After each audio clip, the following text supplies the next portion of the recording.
दुरूद शरीफ पढ़।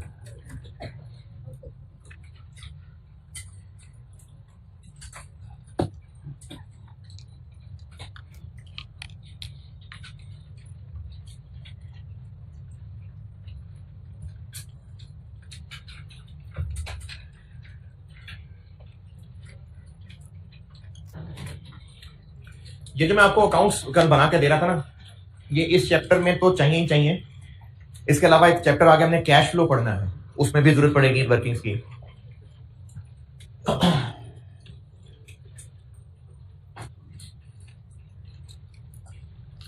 अगर एसेट नेट बुक वैल्यू पे बनता है तो एक्यूमुलेटेड एसेट का अकाउंट बनता होगा नहीं। तो जो एसेट का अकाउंट है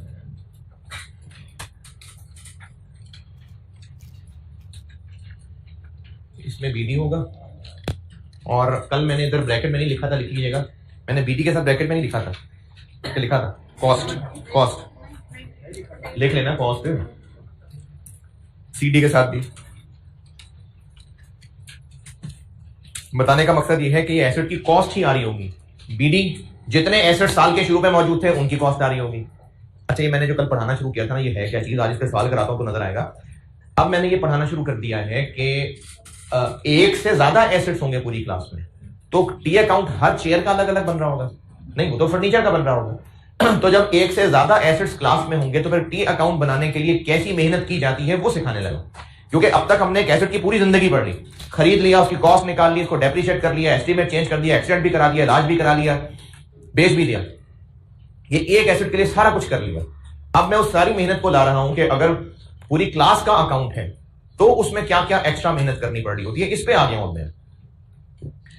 तो सवालों को शुरू कराने से पहले मैंने आपको एक पिक्चर बस दिखाई थी कि एसेट अकाउंट में क्या क्या आ रहा होगा, क्या क्या ट्रांजैक्शन है जो डेबिट क्रेडिट आ रही होंगी, ये बता रहा था। अगर एक्यूमुलेटेड का अकाउंट नहीं बनता तो फिर एसेट के अकाउंट में ही बीडी बैलेंस नेट बुक वैल्यू होगी, यानी इस साल के शुरू में जितने एसेट्स मौजूद थे उनकी बुक वैल्यू। और इसमें मजीद क्या क्या डेबिट क्रेडिट होगा, साल के दौरान क्या क्या ट्रांजैक्शन होगी। नए खरीदेंगे तो वो डेबिट आएगा, पुराने बेचेंगे तो वो यहां से क्रेडिट हो जाएंगे। किस अमाउंट से एसेट क्रेडिट होगा? Net book value. बिकने वाले की नेट बुक वैल्यू यहां पर आएगी। ये आपको डिस्पोजल वाली एंट्रीज में भी नजर आ जाएगा। और क्या इस अकाउंट में डेबिट क्रेडिट होगा? अब की बार डेप्रिसिएशन की एंट्री भी यहीं आएगी। इस सूरत में डेप्रिसिएशन की एंट्री क्या होती है? डेप्रिसिएशन डेबिट और एसेट ही क्रेडिट ना, तो वो भी यहीं पर आया करेगा।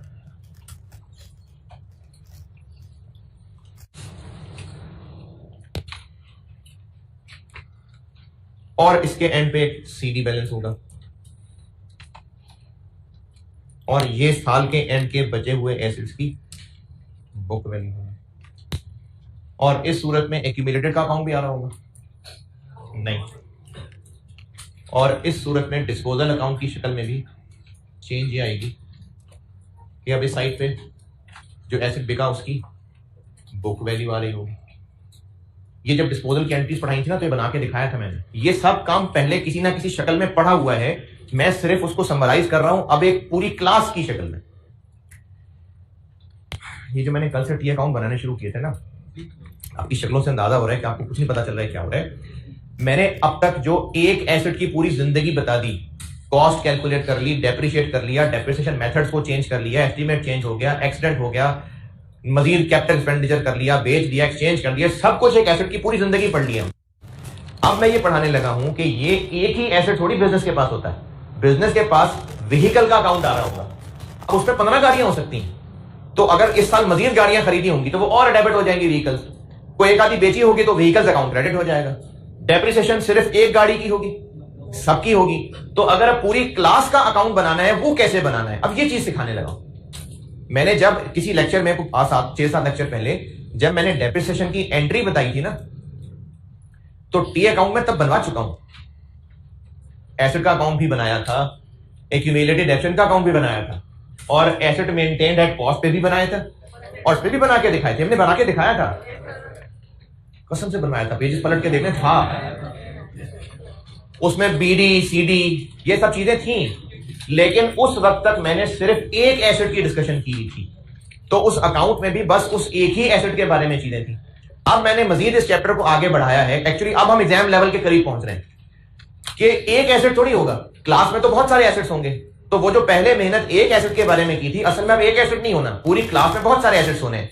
तो जो कुछ पहले मेहनत कर चुके हैं, अब अगर क्लास पूरी का टी अकाउंट बनाए तो उसमें क्या क्या होगा, ये मैं वो शक्ल बना के दिखा रहा हूं आपको। इस साल फॉर द ईयर 22 अगर हम व्हीकल का अकाउंट बना रहे होंगे तो कोई ना कोई बीटी बैलेंस भी होगा। ये क्या चीज होगी? जो 22 के शुरू में गाड़ियां मौजूद हैं, यानी जो 21 के एंड पे मौजूद थी, ये उनकी बुक वैल्यू है। ये क्या होगा? जो इस साल मजीद गाड़ियां खरीदी और व्हीकल डेबिट कैश क्रेडिट हुआ होगा। इस साल जो गाड़ियां बेची डिस्पोजल डेबिट व्हीकल्स क्रेडिट हुआ होगा। अच्छा, कल एक बच्चे ने सवाल पूछा था, बाकी भी हो सकता है किसी को मसला हो, कि डिस्पोजल अकाउंट हम डेबिट क्रेडिट कर रहे हैं एंट्रीज में, जब मैंने 4 एंट्रीज बताई थी डिस्पोजल, तो फिर डिस्पोजल डेबिट करना है क्रेडिट करना है, ये कैसे पता चलेगा? तो वो सिर्फ एंट्री पूरी करने के लिए था। पहली एंट्री में एसेट को बुक्स में से निकालना था। एसेट क्रेडिट क्या चाहिए? डेबिट चाहिए और क्रेडिट चाहिए, तो वो डिस्पोजल में डेबिट जाएगा। दूसरी एंट्री की थी कैश मिल रहा है, कैश मिल रहा है तो अब एंट्री पूरी करने के लिए क्या चाहिए? क्रेडिट, तो वो क्रेडिट डिस्पोजल में गया था। फिर अगर एंड पे बेचते हुए प्रॉफिट हुआ है तो प्रॉफिट एक इनकम है, प्रॉफिट एंड डिस्पोजल क्रेडिट होगी, तो डेबिट क्या होगा फिर? तो डिस्पोजल जो है ना सिर्फ एंट्री की खाली जगह भरने के लिए था, और उसकी जिंदगी का मकसद यही था कि प्रॉफिट या लॉस कैलकुलेट हो सके बस। तो डिस्पोजल का ताल्लुक किसी एसेट इनकम लायबिलिटी से नहीं है, ये बस एक टेम्पररी अकाउंट है जो एक मकसद के लिए क्रिएट हुआ था, बस खत्म हो जाएगा।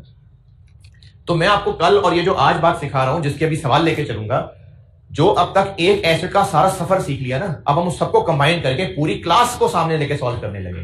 तो मैं इसके टी अकाउंट की शक्ल दिखा रहा हूं कि उसमें क्या क्या आता होगा। अगर साल के दौरान मुख्तलिफ डेट्स में 2-3 दफा गाड़ियां खरीदी होंगी तो बार बार एडिशन आ जाएगा। 2-3 दफा बेचे होंगे तो बार बार डिस्पोजल आ जाएगा। और नेट बुक वैल्यू पे अगर अकाउंट बनता है तो डिस्पोजल अकाउंट में बिकने वाले की बुक वैल्यू आ रही होगी, जितने का बिका यहां पर आ जाएगा, और अगर इस साइड पे डिफरेंस निकला तो वो प्रॉफिट है, और इस साइड पे निकला तो वो लॉस। ये फॉर्मेट इसलिए बना दिए क्योंकि अगर आपको इनके अकाउंट फॉर द ईयर बनाने को कहा जाए तो जहन में कुछ पिक्चर तो हो ना कि इनमें क्या क्या आता है, इसलिए बना के दिखाएं।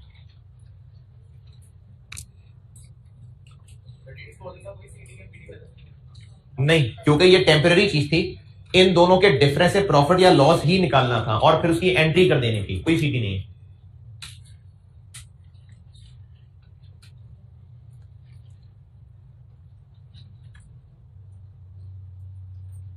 सवाल लिखिए।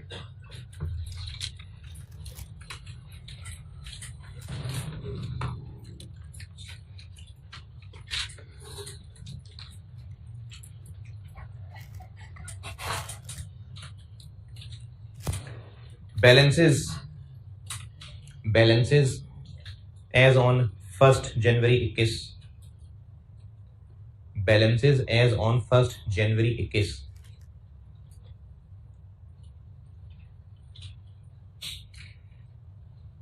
व्हीकल्स का, व्हीकल्स अकाउंट का 2 मिलियन, और एक्यूमुलेटेड डेप्रिसिएशन का 850,000, 8.5 lakh.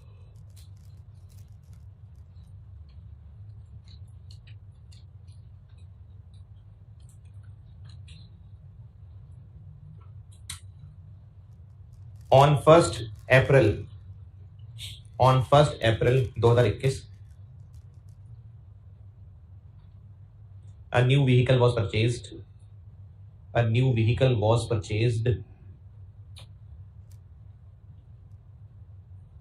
for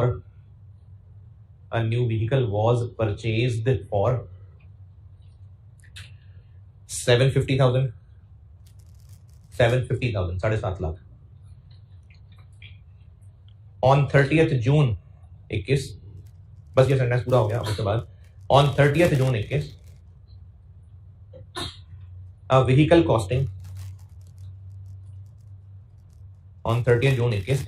costing 300,000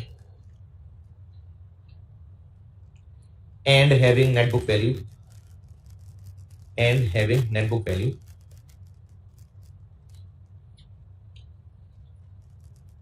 of 170,000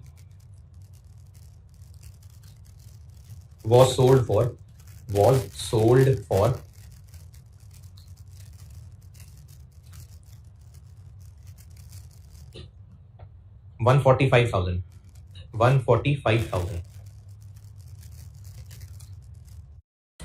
Total depreciation expense for the year ending 31 December 21. Total depreciation expense for the year ending 31 December 21,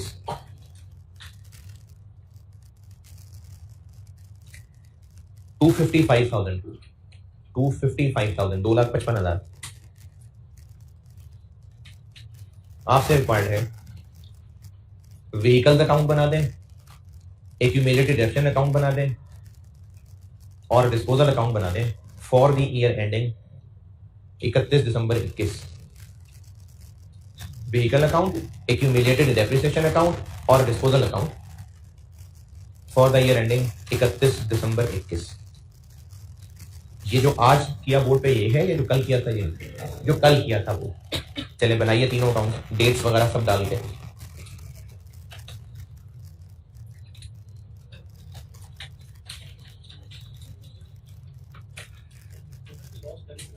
क्या हुआ? लॉस डेबिट होता है, ये डिस्पोजल का अकाउंट बना, ये एंट्री क्या होगी? Loss on disposal debit, disposal credit, ये डिस्पोजल का टी अकाउंट बना हुआ।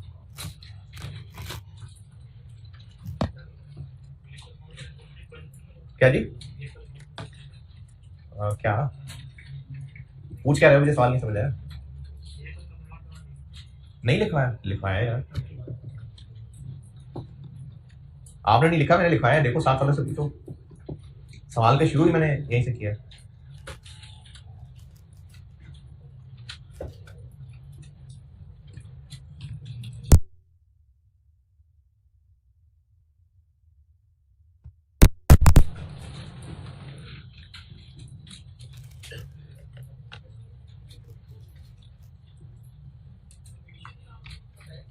हाँ एडिशन,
हाँ जी, सारी फिगर तो दी है यार, पुट ही करनी है सिर्फ।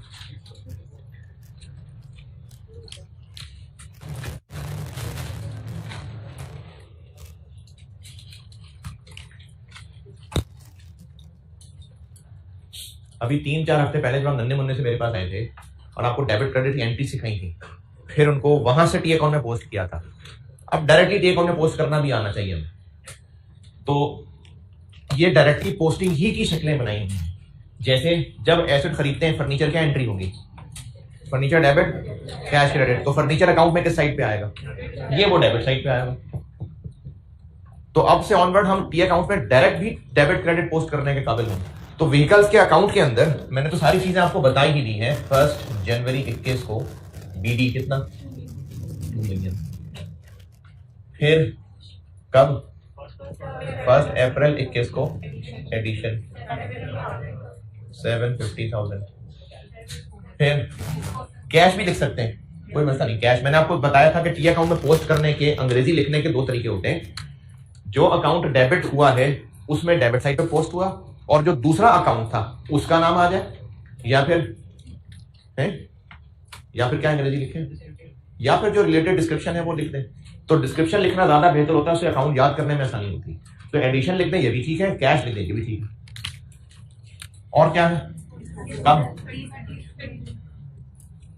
डिस्पोजल 3 लाख। 3 लाख लिखूं या जितने का बेचा वो लिखें, कॉस्ट।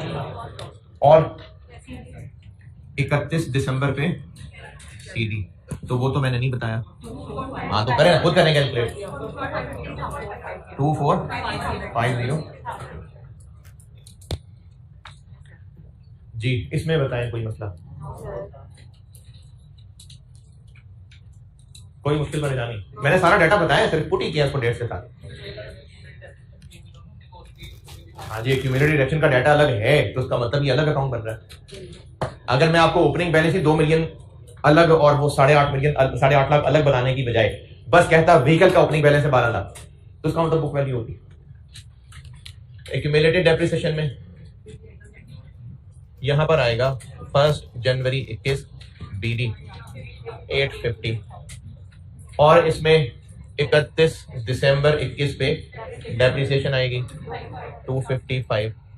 फिर इसमें 30 जून 21 में डिस्पोजल की फिगर आएगी 1। कॉस्ट क्या बताई मैंने, 3 लाख। यहां पर क्या आता है बिकने वाले की, एक्यूमुलेटेड, तो मैंने तो एक्यूमुलेटेड नहीं बताई। बुक वैल्यू बताइए और कॉस्ट बताइए, तो उनका डिफरेंस यही होगी। और इसमें क्या है, बस 31 दिसंबर 21 को सीडी 97।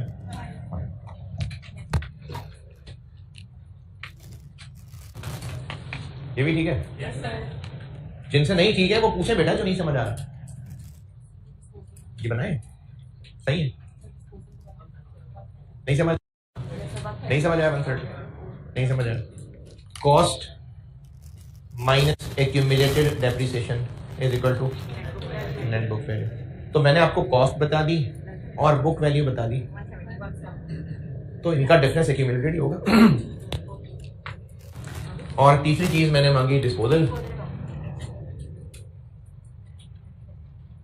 इधर इसकी कॉस्ट 3 लाख, इधर इसकी एक्यूमुलेटेड डेप्रिसिएशन 130,000, और बेचा ये 145 का, और इसको बैलेंस करेंगे तो इधर आएगा 25,000।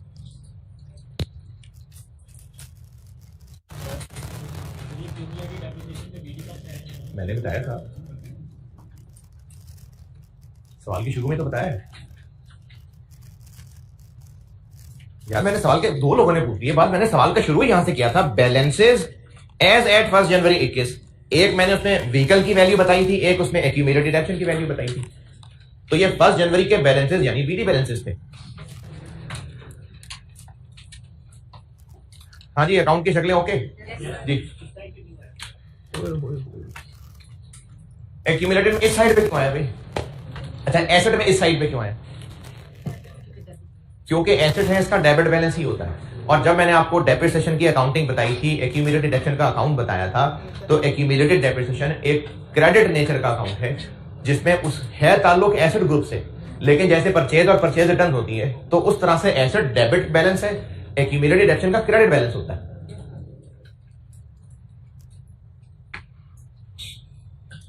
और इनसे रिलेटेड सवाल? अच्छा, ये तो आपके सामने मैंने फिगर्स बताई थी, वो भर दी। मुश्किल ये होगी कि ये फिगर्स आपको सारी खुद कैलकुलेट करनी पड़ सकती। जैसे मैंने बीडीज का खुद बताया, नहीं बताया होगा, आप कैलकुलेट कर रहे होंगे। डेप्रिसिएशन फॉर द ईयर तो आप ही कैलकुलेट कर रहे होंगे। तो अब इनमें ये फिगर्स हम कैसे कैलकुलेट करें, इसमें करते हैं बात। ये मैं आपको ऑलरेडी सिखा चुका हूं चीज, और इनफैक्ट ये जब मैंने आपको डबल एंट्रीज करवाई थी तो उस दिन एक सवाल भी करवाया था जिसमें आपने खुद ये चीज कैलकुलेट की थी। क्या फिगर है ये कि साल के शुरू तक कितनी डिडक्शन हो चुकी थी, तो ये आप अलग से कैलकुलेट कर रहे होंगे साल के अंदर। मेन मसला इन सवालों के अंदर होगा इस चीज का, इस पे करते हैं बात, हम इसकी प्रैक्टिस करते हैं। इस पूरी क्लास के अकाउंट बनाने हो ना, तो उसमें मेन मुश्किल होगी आपको depreciation for the year calculate करने में। क्या मुश्किल होगी इसमें? ये एक एसेट नहीं होगा, बहुत सारे एसेट्स होंगे, कोई नया खरीदा होगा, कोई पुराना बेचा होगा, तो इसके ऊपर अब मेहनत करने लगे। यानी अब मैं आपको प्रैक्टिस कराने लगा हूं कि अगर पूरी क्लास का हम लोग अकाउंट बना रहे हो और depreciation for the year calculate करनी हो, ये सिखाने लगा। डेप्रिसिएशन कैलकुलेशन और होल क्लास। अच्छा, ये कोई डिफरेंट मेथड नहीं है ये वही straight line reducing balance method, लेकिन अब इन सब एसेट्स को इकट्ठे कैसे लेके चलना है तो इसकी प्रैक्टिस करते हैं। और इसमें पहले ले लेते हैं स्ट्रेट लाइन को, पहले स्ट्रेट लाइन की प्रैक्टिस कर लेते हैं, फिर रिड्यूसिंग की कर लेंगे।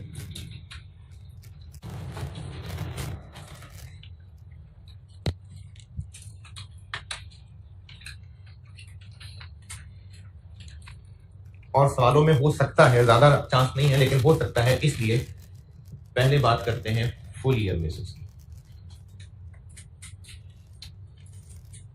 स्ट्रेट लाइन मेथड हो, फुल ईयर बेसिस।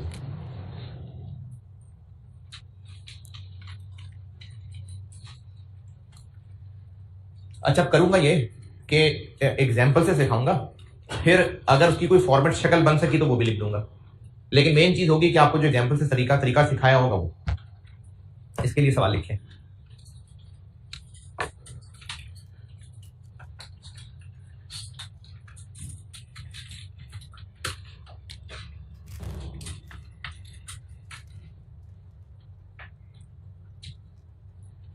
ये सवाल है।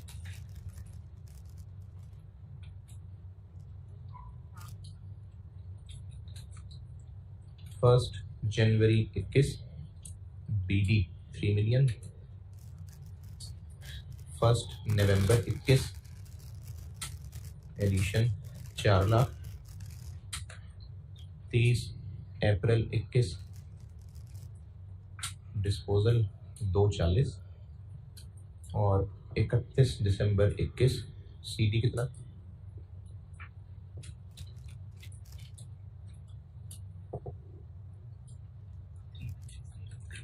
31600000।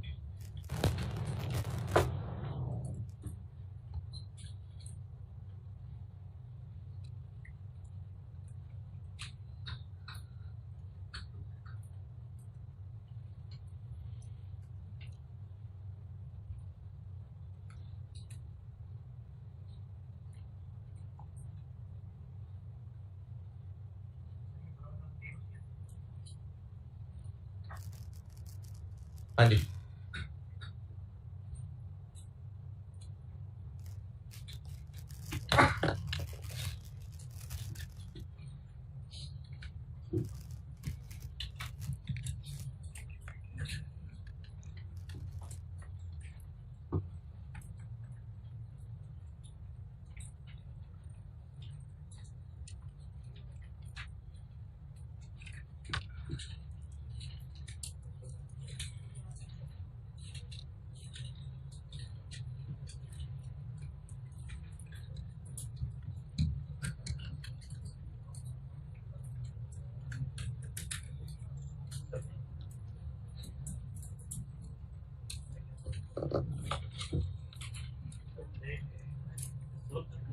यहां तक लिखें तो सही, लिख लिया यहां तक, इसके नीचे लिखें depreciation is charge, depreciation at 20% using straight line method on full year basis. Depreciation is charged at 20% using straight line method on full year basis. Required है मुझसे depreciation expense for the year ending. क्या है accounting है, कैसे पता चल रहा है? तो for the year ending 31 December 21। Full year basis पे डेप्रिसिएशन कैसे कैलकुलेट होती है, क्या तरीका था उसका? कि अगर ईयर एंड पे एसेट मौजूद है तो पूरे साल की डेप्रिसिएशन, और अगर नहीं है तो कोई डेप्रिसिएशन नहीं। अच्छा, अब प्लांट एंड मशीनरी की ये जो फिगर्स यहां आ रही हैं, ये एक प्लांट नहीं है, ये तो पूरी क्लास है। ये एक था, ये एक था, इसमें बहुत सारे हो सकते हैं। तो अब डेप्रिसिएशन कैसे निकालें फॉर द ईयर? अलग अलग निकाल लें, ठीक है। एडिशन, एडिशन पे भी, कैरी डाउन पे भी। फुल ईयर बेसिस का असूल यह है कि जो एसेट साल के एंड पे मौजूद हैं उनको क्या करें, उनपे पूरे साल की डेप्रिसिएशन। तो यही तो है जो साल के एंड पे मौजूद है। जो आने थे वो आ गए, जो जाने थे वो चले गए। ये 3160 ही तो हैं जो साल के एंड पे मौजूद हैं। तो फिर क्या करें, इसी के ऊपर 20% लगा दें। डेप्रिसिएशन फॉर द ईयर 3160 पे ही 20% लग जाएगा। क्यों? क्योंकि साल के एंड पे जो मौजूद हुआ उस पे पूरी डेप्रिसिएशन, और जो साल के एंड पे मौजूद ना हुआ कोई डेप्रिसिएशन नहीं। तो सीडी बैलेंस क्या चीज है, ये क्या है? जो साल के एंड पे मौजूद है, तो हम सिंपली इन्हीं को डेप्रिशिएट कर देंगे। तो यही रूल हो गया, straight line method full year basis. Depreciation for the year कैसे कैलकुलेट होगी? एसेट्स के सीडी बैलेंस पे पूरे साल की डेप्रिसिएशन। तो क्या हुआ, इस साल की भी तो डेप्रिसिएशन होनी है ना। ये देखें, इनमें से 3 मिलियन में से 240 वाले गए, इनमें से ये गए, कितना बचा? 2760। तो बाकी पे साल के एंड पे है ना, और जो नए खरीदे वो भी हैं। तो साल के एंड पे इतने मौजूद हैं, यानी सीडी। तो इसलिए अगर स्ट्रेट लाइन मेथड हो, अच्छा इस सवाल का सॉल्यूशन तो लिखे ना। इस सवाल का सॉल्यूशन ये है,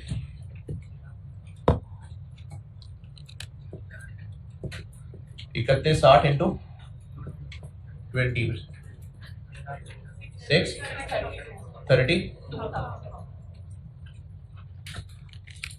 ये तो इस सवाल का सॉल्यूशन हो गया। अच्छा, अब रूल क्या याद रख लें? स्ट्रेट लाइन मेथड और फुल ईयर बेसिस हो तो रूल भी याद रखें ना कि स्टूडेंट ने करना क्या है। तो डेप्रिसिएशन फॉर द ईयर कैसे निकला करेगी? एसेट के सीडी पे पूरे साल की डेप्रिसिएशन। स्ट्रेट लाइन मेथड, देखिए मैं आपको ये पढ़ा रहा हूं कि अगर पूरी क्लास का सवाल होगा तो डेप्रिसिएशन फॉर द ईयर कैसे निकलेगी ये सिखा रहा हूं। उसमें पहले स्ट्रेट लाइन शुरू किया, उसमें भी पहले फुल ईयर की बात की। तो अब रूल बना लिया। क्या रूल बना लें कि जो एसेट का सीडी है उस पे पूरे साल की डेप्रिसिएशन कैलकुलेट कर दें, तो वही डेप्रिसिएशन फॉर द ईयर। बस दबानी हो गई, याद बात है ना। हाँ, तो जो साल के एंड पे बचे हुए हैं उन पे पूरे साल की डेप्रिसिएशन। अब चाहे वो कॉस्ट इनटू रेट करके निकलनी हो, चाहे वो cost minus RV divided by life करके निकलनी हो, जो स्ट्रेट लाइन मेथड का फार्मूला सीखा था ना वो इस पे लगा देना। Straight line method full year basis depreciation for the year निकालने का रूल बना लिया कि एसेट के सीडी पे पूरे साल की डेप्रिसिएशन चार्ज कर ले। नहीं, इग्नोर नहीं, वो निकल गया हुआ है ना इसमें से। ये सीडी कैसे निकला है, ये 3160 कैसे निकला है? This plus this minus this. Full year basis, full year basis depreciation कैसे कैलकुलेट होती है? जो साल के दौरान बिक गए वो गए, उन पे डेप्रिसिएशन नहीं होगी कैलकुलेट। जो बचे रह गए उन पे होगी कैलकुलेट। तो ये वही है जो बचे रह गए। Straight line method full year basis की हेडिंग है। ये तो एक मिसाल हो गई। अब इसके नीचे रूल क्या लिख लें डेप्रिसिएशन फॉर द ईयर कैसे कैलकुलेट होगी? एसेट के क्लोजिंग बैलेंस पे पूरे साल की डिडक्शन।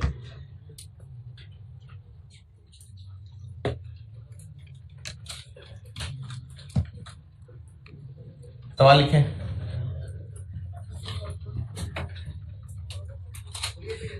क्या जी? जी जी फुल ईयर पे।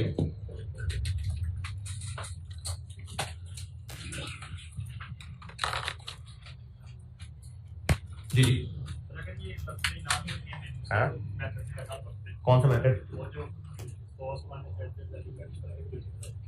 तो फिर 3160 minus RV divided by life कर लेते हैं।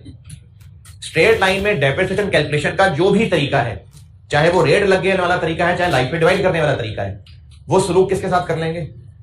सीडी बैलेंस के साथ।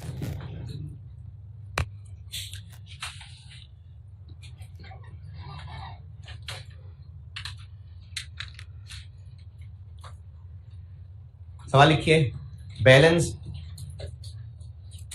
Balance in plant and machinery account, balance in plant and machinery account at cost,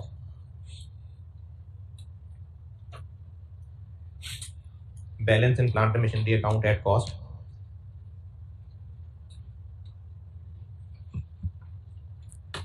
as on 1 July 2021 was 4 million, 4 million.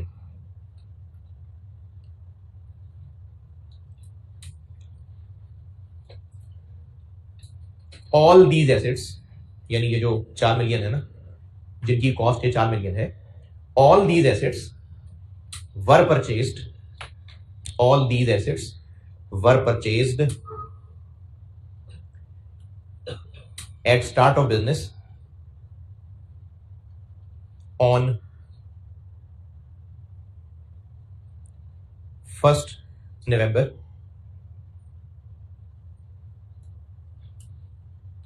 2018। 1 November 2018। on 1st May 2022, on 1st May 2022, a new machine was purchased. A new machine was purchased for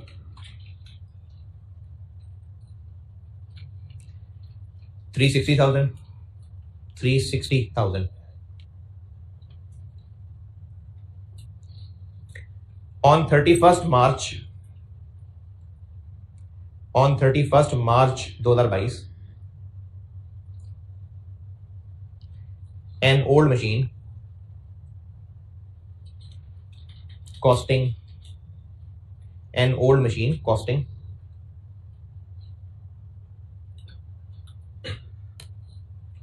2,200,000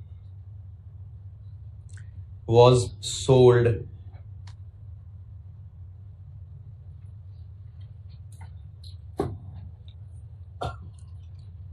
Depreciation is charged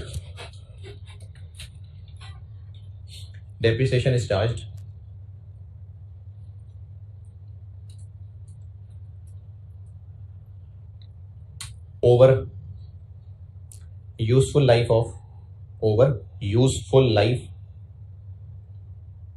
of 8 साल 8 years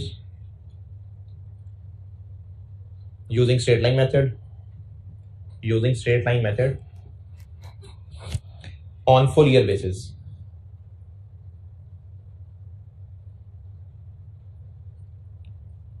चलिए जी, आपसे required है plant and machinery account भी और accumulated depreciation account भी for the year ending, क्या बोलूंगा अभी, 30 जून 2022। प्लांट एंड मशीनरी अकाउंट बना दीजिए, एक्यूमुलेटेड डेप्रिसिएशन अकाउंट बना दें फॉर द ईयर एंडिंग 30 जून 2022। चल करें।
सबकी 8 साल जो लाइफ सबकी है, एक ही क्लास है ना सबकी, सारी सबकी लाइफ 8 साल। जितनी भी मशीनें हैं इस क्लास में सबकी लाइफ 8-8 साल है।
ये क्या है?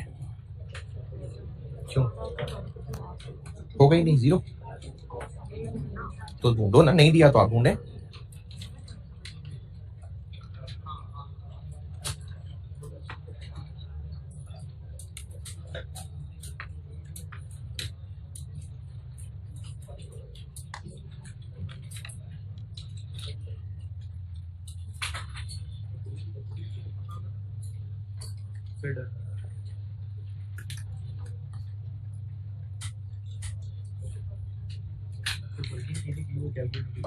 ये कैसे?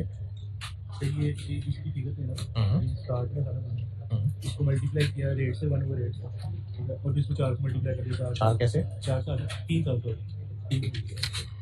आपने पहले कंप्लीट पढ़ी है? ये सर इससे रह गया था।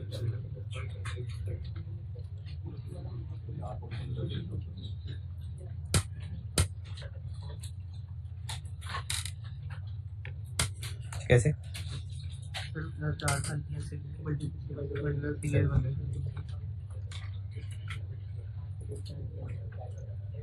कैसे?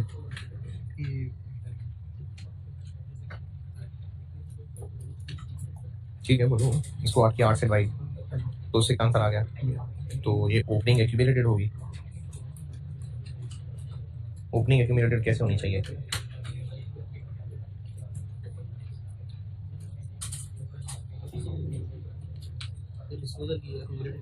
ये कैसे आई, पहले ये बताओ। 4 क्यों? गिनो ना। है ये क्या है? 4160 कहाँ से आ गया? ओपनिंग एक्यूमुलेटेड इससे थोड़ी निकलेगी। ओपनिंग एक्यूमुलेटेड का मतलब है कि पहले जो एसेट्स थे वो कितना डेप्रिशिएट हो रहे, तो 4160 पे थोड़ी होगा सॉल्व। सोचो जरा और करो।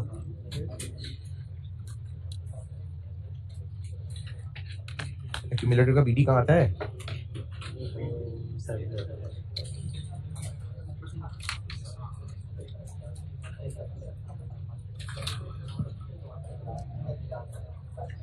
तो ये क्या कर रहे हो? ये क्या है? ये क्या है? महीने क्यों ले रहे हो? और ये पावर क्यों ले रहे हो?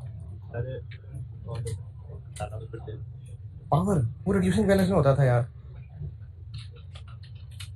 जी। कैसे? 4 ईयर हो रही है, वो तो 1 साल की डेप्शन आ गई।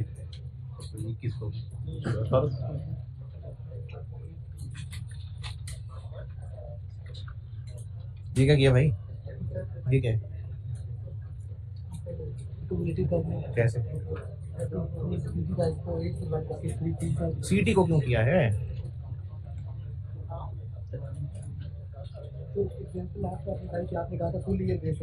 मैंने तो डेप्शन फॉर द ईयर निकाल के दी थी सीटी पे, बीडी तो नहीं मैंने निकाली थी।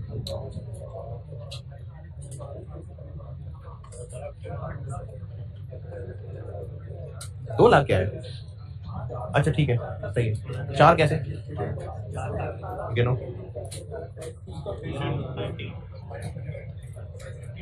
22 में तो बेच दिया।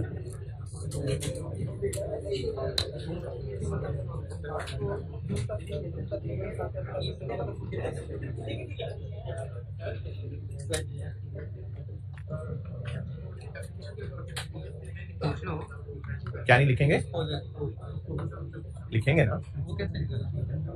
तो ये तो आपने करना है, मैं तो कर ही देता हूँ, आपको खाना करने को। सोचो तो सही, आपने भी पढ़ी थी पहले।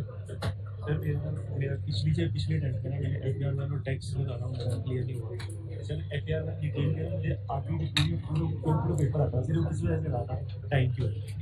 अच्छा, मुझे तो आपको दोस्त से देख के एहसास ये हो रहा था कि आप टॉप पे जा रहे हो, आप एफआर में रह गया। बस रह गया।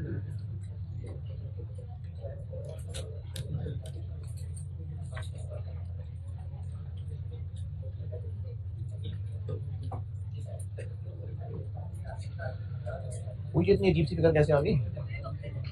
कैसे? महीने गिने? कितने गिने? फुल ईयर बेसिस है।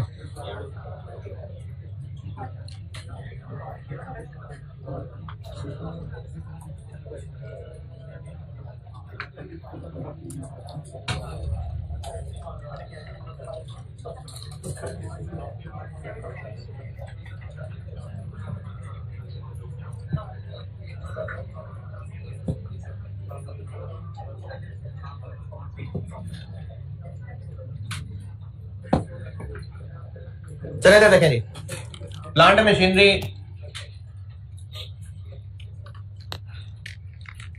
अच्छा मैंने अभी जो फार्मूला बताया नहीं लगाया तो है, लेकिन दुनिया की हर चीज कैलकुलेट करने का तो फार्मूला नहीं था। वो बस सिर्फ फॉर द ईयर डेप्शन कैलकुलेट करने का फार्मूला है, उसी से लोग ओपनिंग भी कैलकुलेट करे जा रहे हैं। मैंने सिर्फ डेप्रिसिएशन फॉर द ईयर का बेटा वो फार्मूला बताया कि डेप्रिसिएशन फॉर द ईयर का तरीका है कि क्लोजिंग के ऊपर पूरे साल का रेट लगा दें। ओपनिंग ये मल्टीपल बच्चे ओपनिंग एक्यूमुलेटेड डेप्शन के लिए क्लोजिंग के ऊपर डेप्शन लगा रहे हैं, नहीं लिंक नहीं है ना। देखिए पहले एसिड अकाउंट बनाता हूं, 1 जुलाई 21 बीडी कितना 4 मिलियन, फिर इसके बाद कब 1 मई 22 को एडिशन 360,000, 31 मार्च 22 को डिस्पोजल 2 लाख, और 30 जून 22 का सीडी आ जाएगा 4160। ये प्लांट एंड मशीनरी अकाउंट है। ये तो तकरीबन जहां जहां मेरी नजर गई सबने ठीक बना दिया।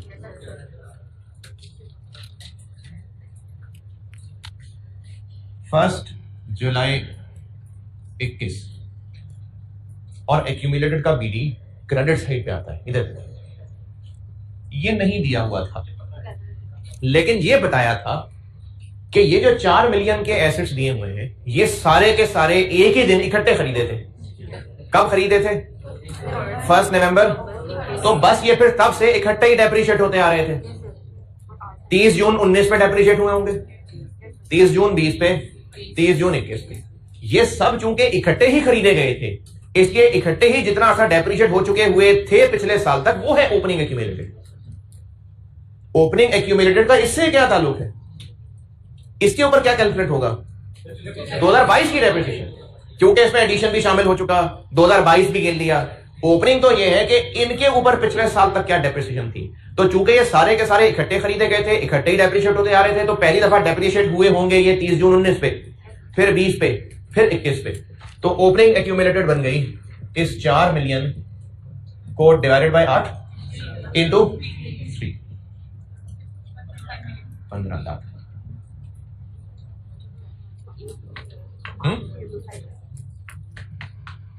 15 लाख। ये कुछ ही बच्चों का सही मुझे नजर आया। जिनको ये बात नहीं समझ आई बताइए, मैं रिपीट कर देता हूँ जी। तो भाई मैंने भी ओपनिंग लिखा है ना। कब खरीदी है मेरे बच्चे? 1.5 तक। ईयर भी देखो ना आगे, मैं 22 को खरीदी है ना। ये तो 1 जुलाई 21 का बैलेंस लिखा हो।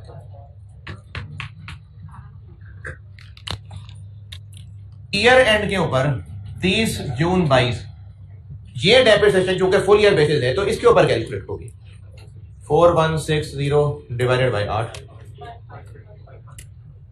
520,000।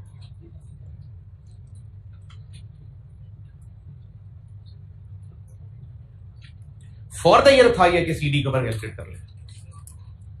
जो एसेट बेचा 31 मार्च 22, यहां पर क्या फिगर लिखनी है? उसकी एक्यूमुलेटेड डेप्रिसिएशन। अच्छा, जो बेचा कितनी कॉस्ट? वो खरीदा कब था? वही, ये सारे इकट्ठे खरीदे थे 1 नवंबर 18 को। तो ये डेप्रिशिएट हुआ था 30 जून 19, 30 जून 20, 30 जून 21, और 22 में होगा डेप्रिशिएट? नहीं, फुल ईयर बेसिस है।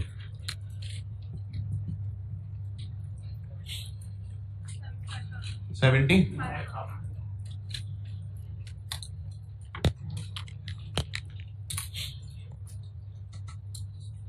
और ईयर एंड के ऊपर 30 जून 22 सीडी बैलेंस बन गया 111945।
2 3 मेरा नहीं ख्याल। हाँ ठीक है।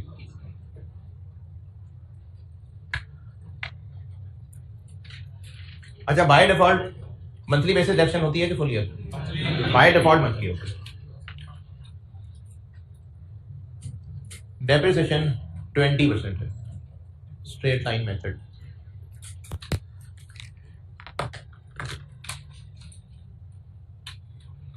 इस पे आपने पहले खुद ही अपनी अकल इस्तेमाल करके डेप्रिसिएशन फॉर द ईयर, अरे ये डेट गलत लिखी, 30 जून 22, 30 जून 22 है। इसकी depreciation for the year ending 20% डेप्शन rate है, स्ट्रेट लाइन मेथड है। अगर इस्तेमाल करें मंथली बेसिस है, आपने पहले कोशिश करनी है, ये होमवर्क है।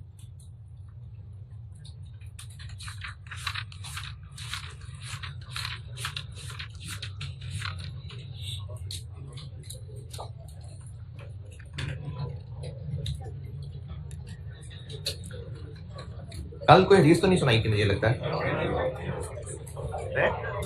नहीं परसों, अरे परसों भी नहीं, उससे पहले भी नहीं।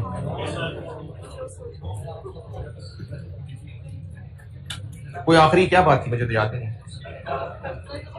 है। यतीम वाला,